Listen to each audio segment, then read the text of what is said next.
तो भाई जैसा कि बात करें जिन भी लोगों को उत्तर प्रदेश में आईटीआई के लिए एडमिशन करवाना है उनके लिए एडमिशन लिंक ओपन हो चुकी है। तो जो लोग भी चाहिए फॉर्म अप्लाई होने स्टार्ट हो गए हैं।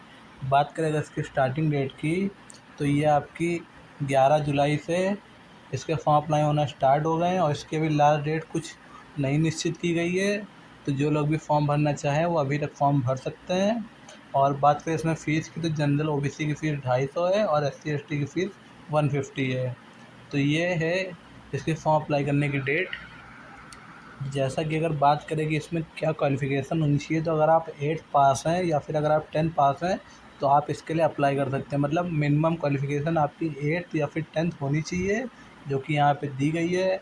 और इसमें मिनिमम एज 14 साल है और मैक्सिमम एज इसमें भी कुछ फिक्स नहीं है। तो मतलब आपकी मिनिमम एज 14 होनी चाहिए, 14 से कम नहीं, तो आप इसमें एडमिशन के लिए अप्लाई कर सकते हैं।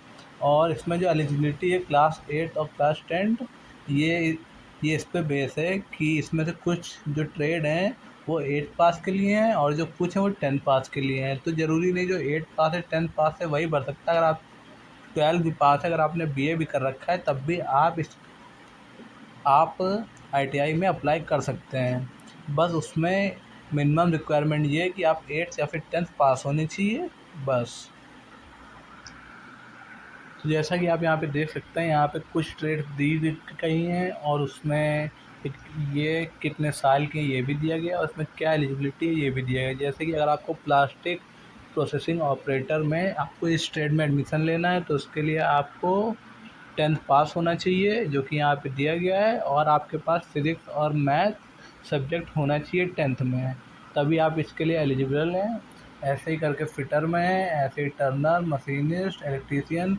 तो ये जो ट्रेड्स हैं ये कुछ फेमस ट्रेड्स हैं जो कि लोग ज़्यादातर इन्हीं में अप्लाई करते हैं, क्योंकि इसमें आफ्टर आईटीआई वैकेंसी काफ़ी ज़्यादा होती है और हर फील्ड में यही मांगते हैं कि या तो आप फिटर या टर्नर या मशीनिस्ट। मोस्टली हर जगह तो फिटर ही मांगते हैं। तो इस ट्रेड में सीट पाना बहुत ही मुश्किल है अगर आप गवर्नमेंट कॉलेज में अप्लाई कर रहे हैं।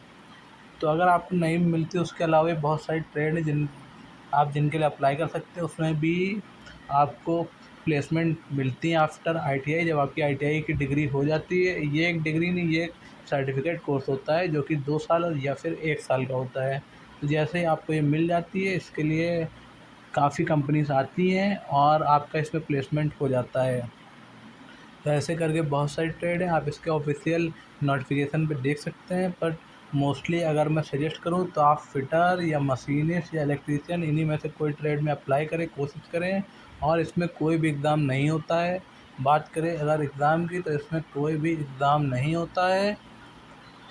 और इसमें जो लिस्ट आती है वो 10th के मेरिट पे आती है कि जितने भी मार्क्स होंगे 10th में या फिर 8th में। अगर आप 8th से अप्लाई कर रहे हैं तो उसके मार्क्स के हिसाब से जोड़ा जाएगा, और अगर आप 10th से अप्लाई कर रहे हैं तो उसमें आपके कितने परसेंटेज थे उसके हिसाब से जोड़ा जाएगा।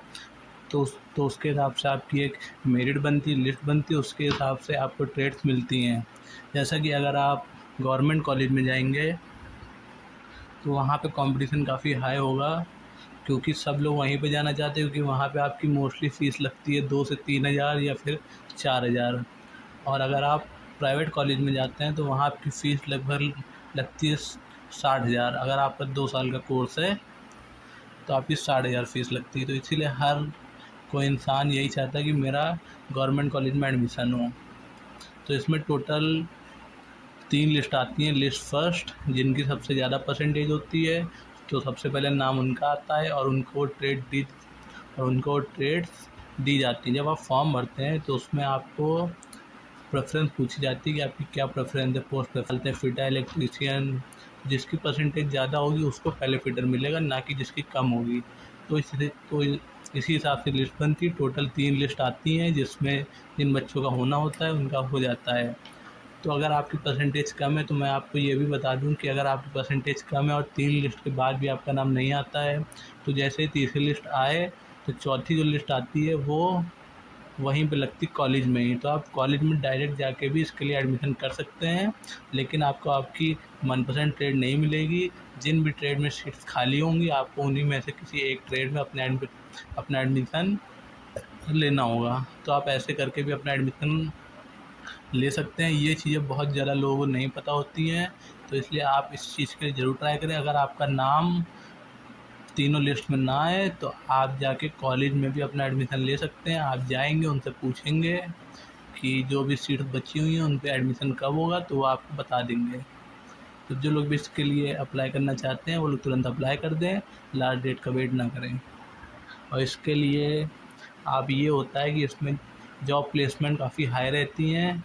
अगर आप ये स्किल कोर्स कर लेते हैं, सर्टिफिकेट कोर्स, तो आफ्टर कोर्स आपको नई नई तो 15-20 हज़ार की जॉब मिल ही जाती है। और इसमें कुछ कंपनीज होती हैं जैसे कि टाटा, मारुति, ये आपको 30 से 32 हज़ार तक भी सैलरी देती है मंथली। तो ITI एक अच्छा सर्टिफिकेट कोर्स है, स्किल बेस्ड कोर्स है। तो मैं चाहता हूँ अगर आप BA कर रहे हैं तो आप BA छोड़ के इसको ज़रूर करें, क्योंकि BA में आपकी कोई सैलरी फिक्स नहीं, कोई आपको नहीं आएगा जॉब प्लेसमेंट के लिए। लेकिन अगर आप ITI करते हैं तो आपकी एटलीस्ट 15-20 हज़ार की जॉब तो कहीं नहीं गई है। और ये खुद कॉलेजेस में कंपनीज आके आपकी जॉब प्लेस करती हैं, आपको उठा के ले जाती हैं। आपका एक सिंपल सा इंटरव्यू होगा वहाँ पे, और आपको कंपनीज आपको बड़ी बड़ी फैक्ट्रीज के लिए आपको हायर कर लेंगी, जैसे टाटा, मारुति, ऐसी कंपनी भी आती हैं।